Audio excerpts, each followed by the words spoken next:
तुमची आयुष्यभराची कमाई, तुमचं हक्काचं घर तुम्ही तुमच्या मुलांच्या नावावर केलंय, पण आता तीच मुलं तुम्हाला विचारत नाहीत, तुमची काळजी घेत नाहीत आणि सांभाळतही नाहीत. महाराष्ट्रातील खरं तर हजारो ज्येष्ठ नागरिकांची हीच व्यथा आहे, पण आता काळजी सोडा.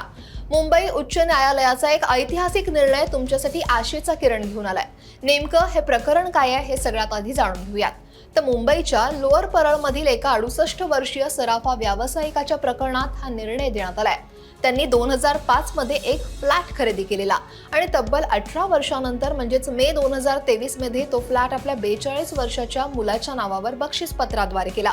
या बक्षीसपत्रात अट होती की मुलानं आई वडिलांचा सांभाळ करावा आणि त्यांच्या मूलभूत गरजा पूर्ण कराव्यात. पण काही दिवसांनी मुलगा आणि सुनेनं त्रास द्यायला सुरुवात केली. परिस्थिती इतकी बिघडली की त्या वृद्ध दाम्पत्याला स्वतःचं घर सोडावं लागलं. यावर त्या वडिलांनी ज्येष्ठ नागरिक देखभाल आणि कल्याण कायदा 2007 अंतर्गत असलेल्या लवादाकडे दाद मागितली. या कायद्याचं कलम 23 ज्येष्ठ नागरिकांना संरक्षण देतं. लवादानं मुलाला 60 दिवसांच्या आत फ्लॅट रिकामा करून वडिलांच्या ताब्यात देण्याचे आदेश दिले.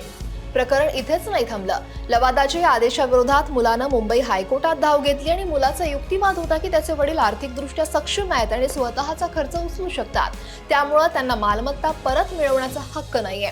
पण प्रभारी मुख्य न्यायमूर्ती रवींद्र घुगे आणि न्यायमूर्ती गौतम अनखड यांच्या खंडपीठानं मुलाचा युक्तिवाद पूर्णपणे फेटाळला. न्यायालयानं स्पष्ट केलं की जर मुलांना किंवा नातेवाईकांना वृद्धापकाळात सांभाळ करण्याच्या अटीवर जर मालमत्ता दिली असेल आणि त्यांनी ती अट पाळली नाही तर ती मालमत्ता ज्येष्ठ नागरिक परत घेऊ शकतात. हा निर्णय पालक आणि ज्येष्ठ नागरिकांची देखभाल आणि कल्याण कायदा 2007 मधील कलम 23 च्या आधारे देण्यात आलाय. आता यात महत्त्वाचे मुद्दे नेमके काय आहेत? तर उच्च न्यायालयानं यावेळी स्पष्ट केलं की ज्येष्ठ नागरिकांची आर्थिक स्थिती कशी आहे, ते श्रीमंत आहेत की गरीब आहेत, याचा कायद्यातील कलम 23 शी काहीही संबंध नाही. जरी बक्षीसपत्रात सांभाळ करण्याची अट ही स्पष्टपणे लिहिलेली नसली तरी ज्येष्ठ नागरिक देखभाल आणि कल्याण कायदा 2007 नुसार मुलांनी आई वडिलांची देखभाल करणं हे अंतर्भूत अट मानली जातं.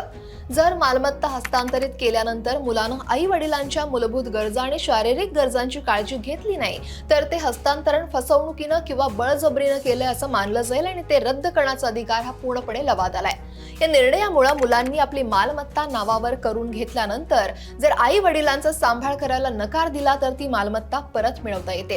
प्रांताधिकारी असतील किंवा जिल्हाधिकारी असतील यांच्याकडे तक्रार दाखल करून यावर तात्काळ कारवाई सुद्धा केली जाते.